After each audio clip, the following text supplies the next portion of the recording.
Memang bersoalan kurban, saya jujur saja selama di Indonesia masih banyak salah pemahaman terhadap kurban. Dan saya pernah berkata, memang Islam kita di Indonesia Islam keturunan. Ya, jadi asal tahu saja. Ya, tapi dari segi belajaran, mohon maaf ya kita terlalu jauh terhadap pemahaman. Yang saya maksud, kita melaksanakan sesuatu tapi kita sudah belajar, sudah tahu, bukan hanya asal saya dengar, saya lihat, saya bukan sebatas itu, tapi kita punya dasarnya. Dan ini kelemahan kita, di antaranya kurban. Saya pernah mendengar, bukan malah sering mendengar soal kurban dihitungkan beroran. Jadi keluarga suami istri sama 5 anak berarti jumlah 7, wajib sapi. Kalau kurang daripada itu, atau misal suami istri tidak mampu, boleh ini tahun kurban kambing atas nama suami, tahun depan atas nama istrinya. Ini hal keliru sebenarnya. Yang dihitungkan soal kurban beda sama akikah dan beda sama zakat fitrah. Zakat fitrah sama akikah terhitung beroran. Akikah laki-laki 2 kambing, perempuan 1. Kalau tidak mampu boleh. Kalau ada kembar laki sama perempuan berarti 3 kambing. Tapi kalau tidak mampu boleh 1 kambing, tidak masalah. Dan tidak ada istilah sekarang saya kurban tapi nanti sisanya seolah-olah ada hutang sama Allah. Sesuai kemampuan kita. Di antaranya kurban. Kurban hitungannya berkeluarga, bukan beroran. Buktinya Rasulullah SAW dan juga cerita Nabi Ibrahim. Ketika Nabi Ibrahim mau sembelih Nabi Ismail, Allah turunkan apa? Mengganti sembelihan Nabi Ismail dengan ekor kambing dari surga. Berapa ekor kambing? 1. Padahal Nabi Ibrahim punya istri 2 dan anak. Ada istri Siti Hajar dan Sarah. Kemudian anaknya Ismail dan Ishak. Berarti semuanya berapa? 5. Kenapa Allah tidak turunkan 5 ekor kambing? Karena hitungannya memang 1 keluarga. Yang kedua, Rasul sendiri sembelih 2 kambing. Pertama, Bismillah atas nama Muhammad dan keluarga Nabi Muhammad. Padahal kita tahu keluarga Nabi Muhammad SAW termasuk keluarga besar. 11 istri, belum lagi anaknya, laki-laki sama perempuan. Ada yang hidup maupun sudah mati, sudah termasuk semua. Yang hidup maupun mati. Yang kedua, Rasul sembelih sembelihan yang kedua atas namaku dan umatku. Umatnya berapa miliar? Cuma 1 ekor kambing. Kenapa Rasulullah SAW berkurban atas nama dirinya dan umatnya? Saya mengambil salah satu di sini tanda sayangnya Rasul kepada umatnya. Jadi saya selalu berkata, orang miskin yang tidak mampu berkurban seharusnya bangga di hari kurban, karena Rasul sudah kurbankan duluan atas nama dia. Jadi terima kasih ya Rasulullah, ingatkan kita. Yang kita tidak mampu, Rasul sudah. Bahkan kalau Rasul sudah kurban atas nama umatnya yang tidak mampu, berarti sudah terkabul. Kita aja belum tahu kabul atau tidak kalau kita berkurban. Tapi kalau Rasul sudah terjamin makbul. Oleh sebab itu hitungan kurban itu adalah 1 keluarga. Misal, bapa punya istri, punya anak. Itu kalau mampu sapi silahkan. Mampu 1000 sapi silahkan. Kalau soal kemampuan tidak ada masalah. Tapi kalau soal kewajiban, tidak ada wajib lebih daripada 1 ekor kambing. 1 ekor kambing. Misal, kalau bapa punya istri 4. Misal. Cuman ini misal. Ya. Istrinya 4. Setiap istri anaknya 10. Berarti jumlah berapa? Anak 40, istri 4, berarti 44, sama bapa 45. Wajib 1 ekor kambing saja, cukup untuk semua ini. Tapi kalau soal mampu, ya silahkan. Mau 1000 kambing boleh, mau 1000 sapi boleh. Tidak ada yang melarang kalau soal kemampuan. Dan kalau kita mau sembelih, Bismillah atas namaku dan keluarga. Tidak perlu bawa data-data nama keluarga. Jadi disebutkan tukang sembelihnya ada capek menunggu sambil sebutkan nama-nama.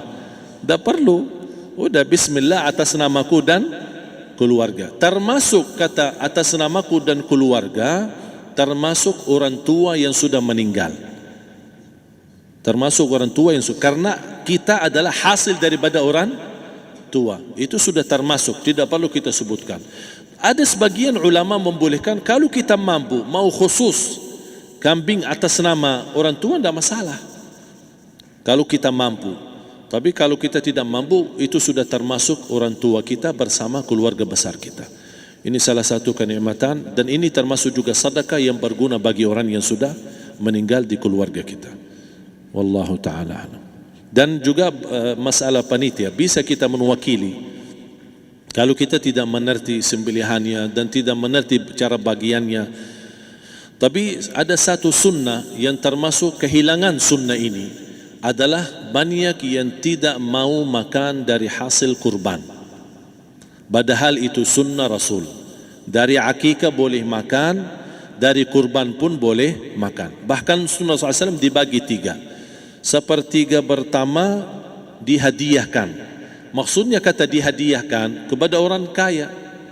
Misal tetangga saya tapi orang kaya, dia bukan miskin, tapi boleh saling hadiah. Karena inti daripada hadiah silaturrahim. Ada keluarga kita termasuk mampu, tapi saya kasih, ini alhamdulillah saya sembelih sapi. Barangkali dia tidak mampu, cuma sembelih kambing. Udah, kita dapat daging kambing, dia dapat daging sapi. Tapi dengan niat hadiah, bukan sedekah. Karena dia bukan orang miskin yang menerima sedekah. Yang sepertiga yang kedua adalah sedekah. Sedekah itu termasuk orang miskin.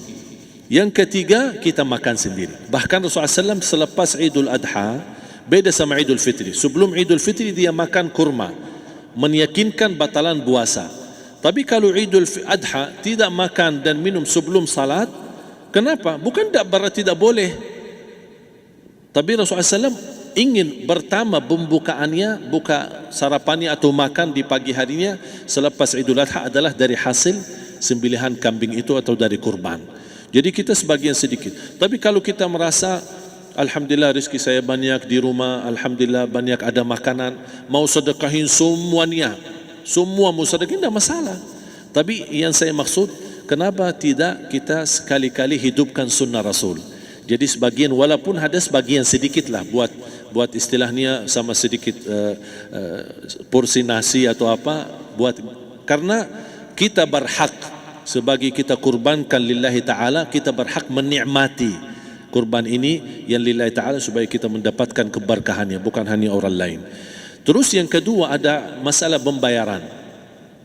Kalau kita wakili panitia, boleh kita pesan sama panitia, tolong sedikit dari kurban saya minta buat saya makan. Itu tidak masalah, kita boleh minta.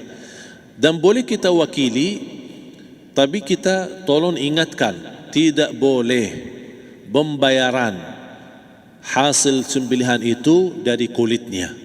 Ini menjadi salah satu persoalan di Indonesia. Banyak tukang sembelih datang, ketika kita tawarkan untuk sembelih ini, berapa Pak? Oh tidak apa-apa, kasih aja kulitnya sama kepalanya. Jangan anda setuju, jangan anda terima. Oh maaf saya tidak bisa. Bapak berapa ongkos sembelihannya? Kita harus sepakat dulu. Tidak, saya ikhlas, tidak apa-apa, seikhlasnya. Tapi yang penting kepalanya sama kulitnya. Itu aja yang saya minta, yang lain tidak apa-apa. Tidak boleh. Tidak boleh. Kenapa? Karena ini kurban. Kata kurban berarti lillahi ta'ala, bukan untuk jual beli. Kalau kita sudah bayar dari bagian kurban, berarti bukan lillahi ta'ala. Harus kita jaga amalan itu.